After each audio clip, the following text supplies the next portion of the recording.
We're live.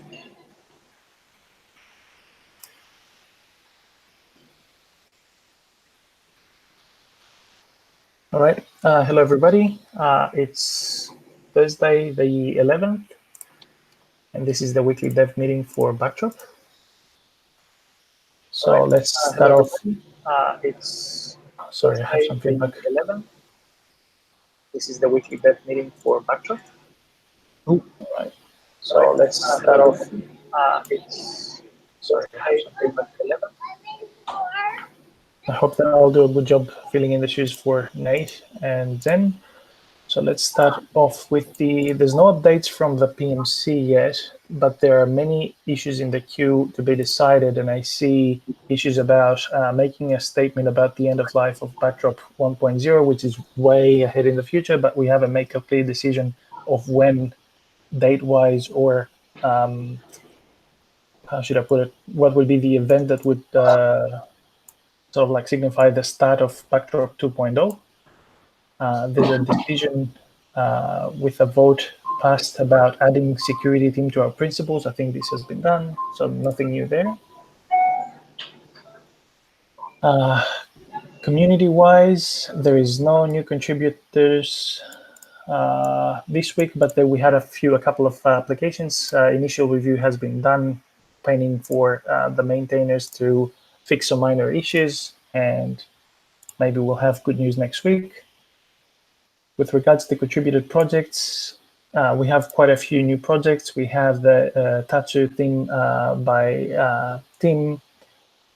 We have the finally Druss 1.0 released. Thank you, Jeff. And then Helpdo worked two-factor authentication modules, the two-factor authentication and two-factor basic. And then Attila has also ported PHP-XL. Right. Thank you, guys. Then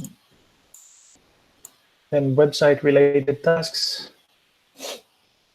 Let's see, we have ongoing issue about getting the designs for modules, themes, and layouts pages done. Unfortunately, there's no activity on that issue yet. We do have the designs. It's just that we need to make some implementation or even review, because it's been quite some time since we had those designs. It was back in January 2018. All right.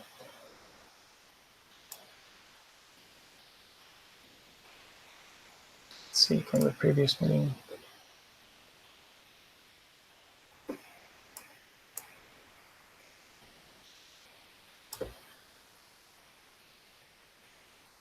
On the forum side, I'm not sure. Think you are around the forum site more. There was a recent issue with images not being uploaded or shown. Is that an actual issue? Was a thing that you weren't able to reproduce it once it was? Yeah, I want to make a little bigger effort, but I couldn't. I made a small effort to reproduce it and wasn't able to. So, but yeah, that was very weird. Are there any showstoppers or things that need to be fixed right now? On the forum site? Yes. I don't think so. I mean, I think at some point it would be nice to give it some love and attention, because there's little things, but nothing urgent. Yeah, one thing that Punch mentioned that comes to mind is that there's no ability for people that are registered to edit their previous comments. Yeah, that would be the most urgent. Yeah, all right. We need to focus on that. I'll add. Let me add that to the agenda. Especially because it's probably pretty easy. Yeah. I know that there was an issue about adding code blocks as well. Was that an issue with forum, or was it for the API side or anything? I don't remember. Yeah. And then moving on to the translation side, just Olaf is away on holiday, so unfortunately we won't be able to get an update. But there was some really big activity over the past couple of weeks with translations. Just bear with me. I think that the Farsi translation, Persian translation, was completed. The community member Novid, thank you very much for that.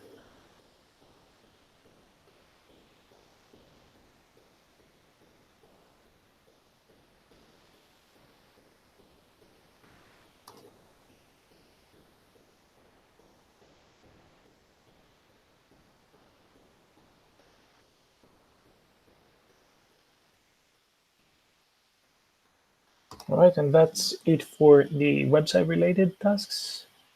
All right, let's move on to the interesting stuff about Backdrop CMS, the product. So we have the next bug fix release 1.13.3 coming up relatively soon. There is one main issue that is outstanding and it's been bugging us for a while now. It has to do with the one is none-off operator being used in views, not working properly. We have a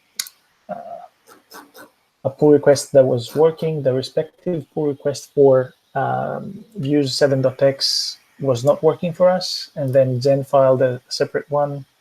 That one was missing tests, so we incorporated the tests from 7.x one. And now at this point is at the respective ticket is 3614, and it has the label works for me, but then also needs work. And I think that's on basically fixing the failing tests. There is some notes there from Doc Wilmot saying that the tests were passing on his local, but they're failing on the Zen CI. So it might be something specific to Zen or the PHP version, but we haven't figured out that yet. And yep, that's basically the only pending issue there for the next bug fix release. But there's also a 1.13.3 milestone tag. You can see that for more. At this point, there's 7 issues that have been closed. Let me see if there's any major one of them.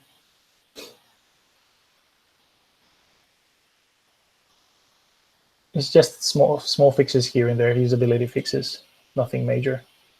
But there's another 45 issues currently pending open. I can see that there's at least 5 of them RTBC.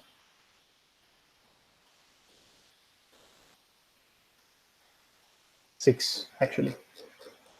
So yeah, I think that as soon as we crack that views issue, we'll get one the next bug release, bug fix released. All right. Moving on to the next minor release, which is 1.14, and that one is scheduled for September 15th, with the feature freeze being on September 1st. We have quite a few features there lined up. Unfortunately, there's a few people missing, so not sure if we can get an update. I'll try to do my best to summarize by looking at the issues and the status. So first issue is package signing for core itself and contributed projects downloaded. Now that we have automatic updates in core, we thought that it would be appropriate, following the trends of WordPress as well, to sign the packages. And Jay Franklin has been doing an awesome work on that. It needs to be reviewed. That's on Jeff, actually, to do the review. Last comment there. Still needs testing and needs review. Sorry, I can't. It's like a huge issue and huge code behind it, huge effort. Still work in progress. So the next feature is fieldable files. Oh, sorry, I should mention that the issue on GitHub for the package signing is 1992. And then moving on is fieldable files, and that's issue 2632.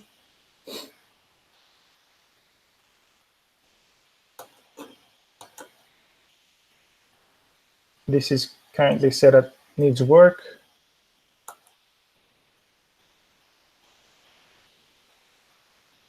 So this was worked initially by Doc Wilmette, and then it seems that Jen has taken over, but there has not been any update since May 13.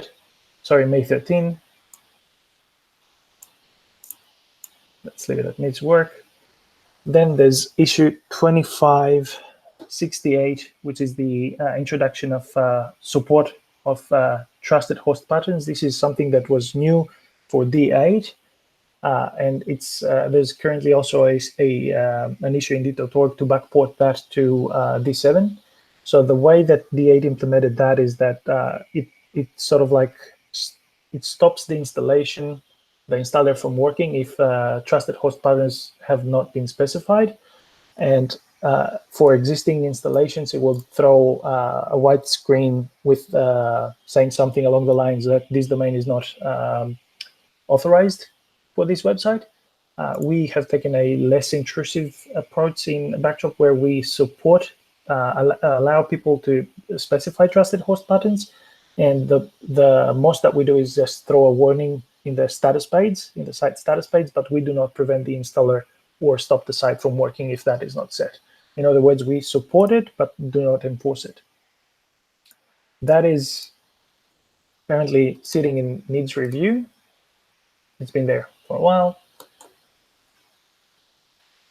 but it's basically done. The next step for that would be to allow setting trusted host patterns via the UI if that is approved, but that would be a separate follow-up issue.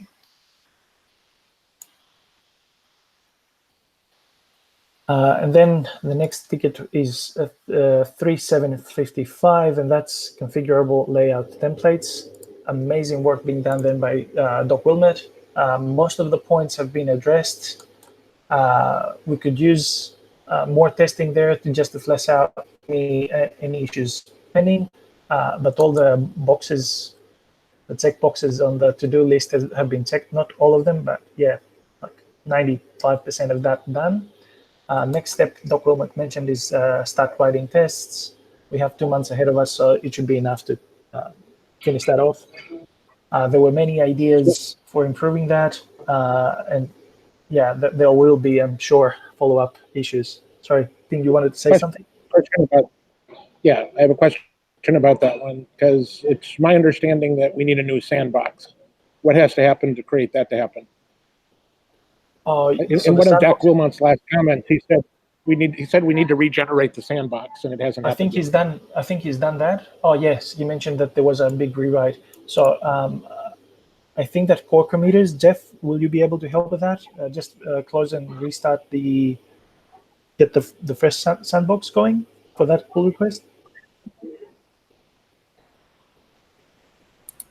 Jeff, are you there? Yeah, I think just closing it and open it will do it. I can hit that after this meeting and yes, thank you. Comment specifically to St. Paul Tim and see if it works for you. Okay, thank you. Appreciate that. So yeah, there's other ideas for follow-ups to improve that, and we have a lot of time to but like 2 months should be more than enough to get that finished. So the last thing was that. Bear with me. So Doc Wilmette requested some guidance from core committers to us with regards to moving things around from templating to an admin file, but that's, yeah. So these are the pending stuff, actually writing the tests and then moving things around, just tidying up the code. All right. Really amazing work there. It's time that I try that feature out. I'm really excited. I think it's sort of like the flagship for features for the next release. All right, and the other really amazing feature is that we are working on adding, yes, a Backdrop news block on the dashboard. This will be useful. So the purpose for that is to communicate recent community news and new releases in the user interface, or a central place. That is sitting also in needs review and testing, but I think, yeah, most of the work is Basically, done. where that was, hey, I'm the advocate for that one. Yep. All right. Yeah, you go ahead. You're here. My understanding is that, and Jeffrey is doing all the work. I'm just advocating. I'm talking a lot, and he's working. But my understanding is that we need to get the feed working on backdrop.org is the next step, and there's some decisions that have to be made. And I think, if I understand correctly, they're kind of Jen is the blocker right now, right? We need Jen to make some decisions about the feed, and then we can get moving again. Does that sound right, Jeffrey? You can not just shake your head. Yes, sir. You got it. Okay. Yeah. Yeah. So we were contemplating whether we should create a dedicated content type for the feed, or we should somehow have a checkbox or a flag for any kind of content to be marked as, being output in the feed. I'm not sure if we reached a decision based on that, but there were quite a I felt like the consensus was on a content type. So yeah, where we wouldn't exactly, like, we would just have the title and the link to the content, right? I don't remember. Yeah.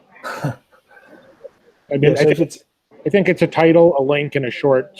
yes, exactly. Synopsis, yeah. So from the link field, we can link to other like blog posts or news items, and Yeah. it's okay. Yeah, seems like a good approach. Yep. So yeah, that's also looking pretty good, and looks like it's going to be in the next release.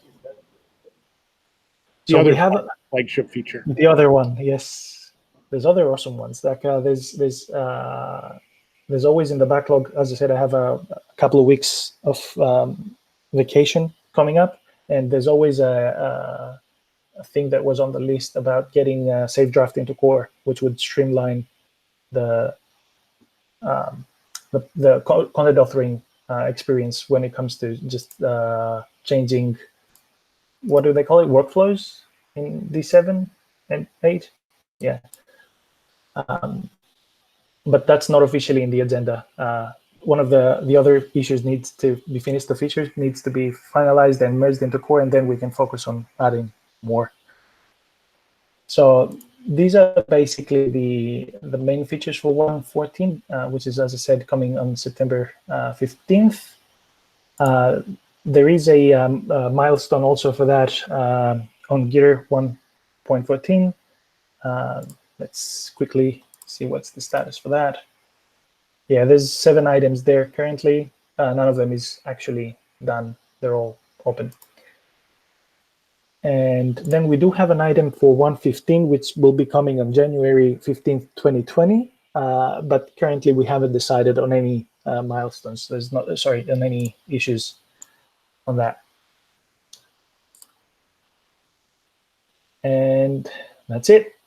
So there is a section here where we allow for a general discussion and open Q&A. Any of you guys want to bring something up?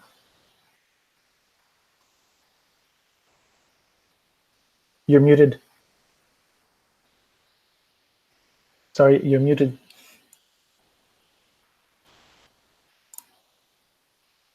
There we go. I had my tabs all messed up and couldn't get to the mute button. Yeah. There in the news feed, and Jeff, pay attention. There was this talk about having a block or having the block be configurable, right? And you could use it for other things, and we decided not to do that. But then I went ahead and created this contrib theme or contrib package, Dashboard Plus, for additional blocks that people might want to use. This whole idea of a sort of JSON configurable block, though, I'm curious if that even makes sense, because JSON feeds are pretty unique, right? I mean, how easy would it be to have, or how useful would it be to have a block where somebody could Consume JSON. connect to another JSON feed? Is that? Yeah, we just have to define what our specification for the JSON to look like, because it will only work if we know what we're getting. Right. So if we define that specification basically in your contrib module, like as part of the README or documentation somehow, just say, this is the things that we expect, and then provided they follow that specification, there's no reason it couldn't work. Okay. So it sounds like it's probably easy enough to try it in Contrib, huh? Yeah, I think so. Okay. I think it's the right place to do it. And like, if we start seeing like, wow, this is really useful, then obviously that would be some metrics for us to, not metrics. What's the new word, Gregory? Telemetry. Telemetry. Some data to tell us what that would be valuable. Okay. Yeah, I think it's a really good place to, like, this Contrib project, to have blocks available. And then if we see that people are using a specific block, we can move it from the Contrib module into core. And then because we can specify in the .info file of that module system module versions, then we can release, the same time that we release a core version, we release a version of that module that removes this specific block from the module, and that way we won't have conflicts with people. Right. So it's a good sort of like playground to test things that could be useful for people. It's a really good way to do it. I haven't actually made a kind of release yet on that module, because right now the only block is just like a couple of hard-coded links to backdrop.org. But I have another block. I don't know if I can do the JSON one, but I have another one that I'm going to try and do. And once I get that one working, then I maybe cut a release for that. Any spoilers? What that is about? Well, it's what I pitched for the actual dashboard, which is, rather than just having add a new post or add a new page, I also wanted a link next to it that said manage existing content of that type. And basically all it'll do is just go to the content page, but it'll be pre-filtered, right? So if you click on manage posts, it'll go to the content page and it'll be pre-filtered. So you're just seeing the posts. Okay. So it's pretty simple, but I would really like that. And I think it'll be useful to other people. Yep.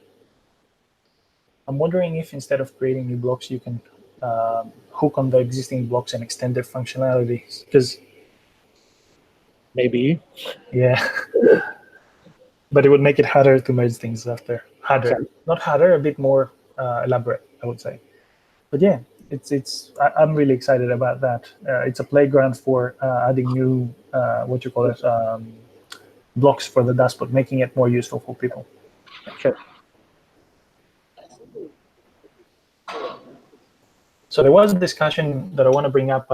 There was a discussion on Gitter. I see that there's a lot of activity of people trying to get Docker to work with Backdrop.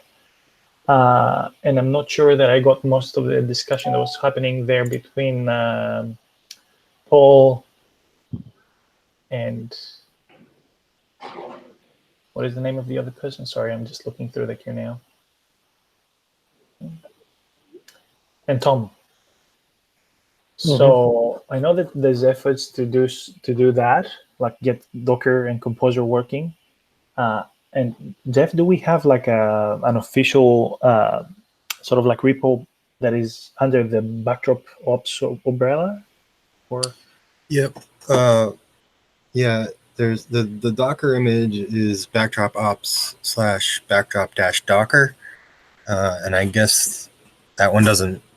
There's an issue there that says it doesn't work. I don't know exactly what doesn't work means, but I haven't analyzed it. But there is that, and that's where a lot of this discussion is stemming from.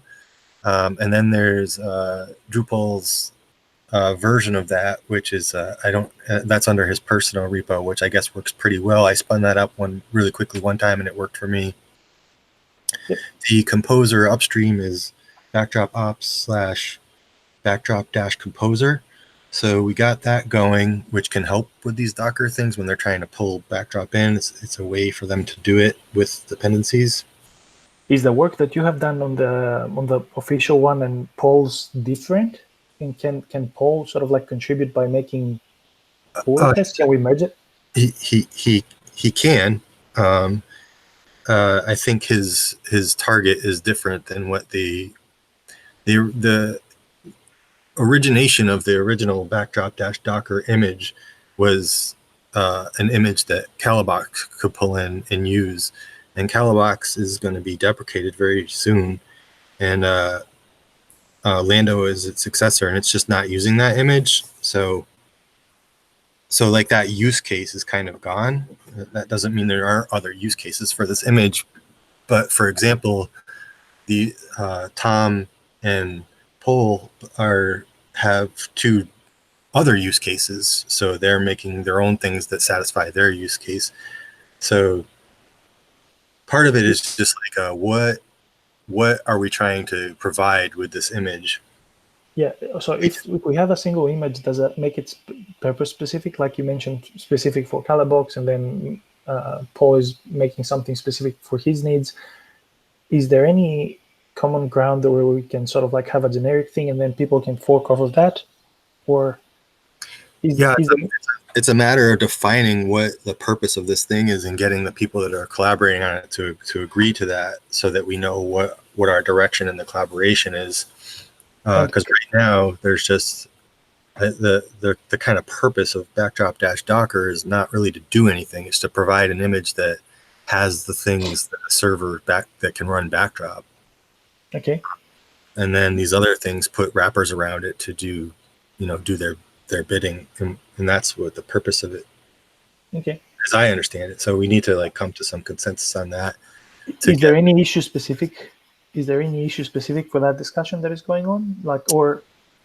I'm not aware. I've been kind of out of the maintenance of that image for a few cycles, as it became just less important to me, and time constrictions. So yeah, I don't know if there's an issue specifically to like state what the purpose. We should put it in the README if we have a specific purpose. Yeah. I don't know. Yeah. On the official maintainer side of things, like on the Backdrop side of things, are you the maintainer, both as in theory and permission-wise for that repo? I think myself and Jen and Mike Pirog. Okay. And I think there was talk about adding Drupal. I don't know if that happened or not. Yeah. So maybe we need to create, I'll ask Paul to create an issue against that queue to have him added as a maintainer. And then we can make a decision on that. Mm-hmm. And I would I'm not around that queue, and like my understanding of Docker is very superficial. Just I use it. So if someone created a ticket where these discussions, defining the purpose of this image and getting that on the README, that would be great. I'm not sure if you have the time to do that. Maybe just two lines and start an issue. And ping Paul and Tom, since they seem to be interested. Because discussions on Gitter do tend to just be, swallowed in the warp of time. Sure. Yeah. All right. Then what other discussion? One thing that I wanted to mention is that I've noticed over the past month, at least, that there's a lot of new people showing up on Gitter, and that's exciting because all of them have really nice comments for Backdrop, and there's even people that have tested Backdrop maybe a while ago, maybe a few months or maybe a year ago, and now they sort of like revisit and they're very excited. One thing that I need to mention is that now that it's been quite some time, maybe a month, that we fixed the Tagbot integration for a demo link. This is really good, and people don't have issues because I was recommending that, and I kept being logged in, so I could test it. But when I did the presentation in Gold Coast, people weren't able to log in. Now we fixed that, but there is a remaining issue where people cannot test the project browser, which is a pretty integral feature, like bit of Backdrop. So I know that this is waiting on Nate to figure out, but it would be awesome if we could allow Contrib to be installed via the project browser. Do we have an issue for that, do you think? Do you know? I don't know. I think there was an issue in Backdrop Ops, like on the backdropcms.org, specifically to get the demo button working. And I'm pretty sure that it might. I'll post a link on the Gitter. I'll look for it and I'll post the link for that. But my impression is that it was closed because we got the button working. We got the thing working. So maybe we'll need a follow-up to get the file permissions sorted out. Yeah, follow up sounds good. One possibility there, kind of a la simpletest.me, is we could have like an advanced installation link. Yes, yes. And That was one of the things that was mentioned on as a follow-up to select specific patches or yeah, uh, if we start off with like I don't know, checkboxes or drop down menu, something for contrib modules. Now that we have the Drush integration pretty solid, we could script um, for Tugboat to get the stuff that way, which would be before like it spins up the containers, which I think should work. But anyways, that's another path. It would be cool to have Project Browser working as well, but there's kind of two possible paths there, I guess. yeah. And the other thing was that maybe we could, like, the idea that I had on my head was that we have a button, a less scary button that says spin up quickly spin up a demo for me, and then it has an advanced configuration. Because I had this comment from one of my colleagues, because I constantly evangelize about Backdrop, and then I said, look, the demo is working, everybody try it out. And the comment, he was an advanced user, he just made a comment for that, is that what, I have to go through the installer, which is another thing. Mm-hmm. So Simply Test Me gets you up and running, whereas with that you have to go through the installer. Maybe there should be just a simple checkbox that, yes, take me to the installer, or just randomize everything and get people, Yeah, we could definitely script that with Drush now that we have this stuff working. That's a pretty good idea, I think. Yeah. Maybe I'll file two separate follow-ups for that. One for the file permissions and get the what you call it, project browser working, and then the other one to sort of like customize, or at least make optional running the installer and automate it with a checkbox or something. Yeah, on that one, it would probably be just as easy to do that as well as allow them to put additional contrib modules on top of it. I'm not sure if we would want to allow installing, because you can also install arbitrarily, like provide a URL and install things. I'm not sure if we want to do that, or maybe want to restrict that on the sandboxes, like security concerns. Like there's a few things here and there that security. We're not a big community, and it's sort of like the security issues are sort of like constrained. But if someone would like to take advantage of things, I think at the same point, for example, our sandboxes are free for people to use it, like the PR sandboxes, because the passwords are just there, which is convenient now. But maybe we should disallow things like, I don't know, sending emails. I'm not sure if that's done already, or installing arbitrarily different modules, custom modules, other than contrib, things like that. Yeah, I hadn't thought about the email part, but all of it is mitigated by the fact that the containers are ephemeral and they go away after a while. But that doesn't mean there's no concerns. But yeah, that's for the Tugboat. But for the PR request, like I have PR sandboxes lingering there for years. So, and it wouldn't be ideal for them to be closed or be ephemeral. Yeah, I don't know how to deal with that, but that probably needs an issue as well. Yeah, with Gore, because we don't have access to that, like he will need to do the work for us, or at least we can do the work if he gives us sort of like some eyes on the code. Yeah, we also need to figure out what we want to happen too. Like if it could be the emails are already disabled in the PR request containers. I don't know. I never tried it. But even if we had an issue that just calls out that specific thing, then we could get a yes or no answer on that particular aspect. And then the rest of it, like we just need like a spec for Gore to work off of. Like we want to only allow contrib modules that have a release, or whatever the dividing line is. He needs to know what that is before he can do any work on it. Yeah, perfectly understandable. So that's the third issue that I need to file. All right, cool. That should be specifically under ops, I think. Yeah, sure, no problem. All right, anyone else want to bring anything else up? I think we should wrap up. All right. Yeah, let's wrap up then.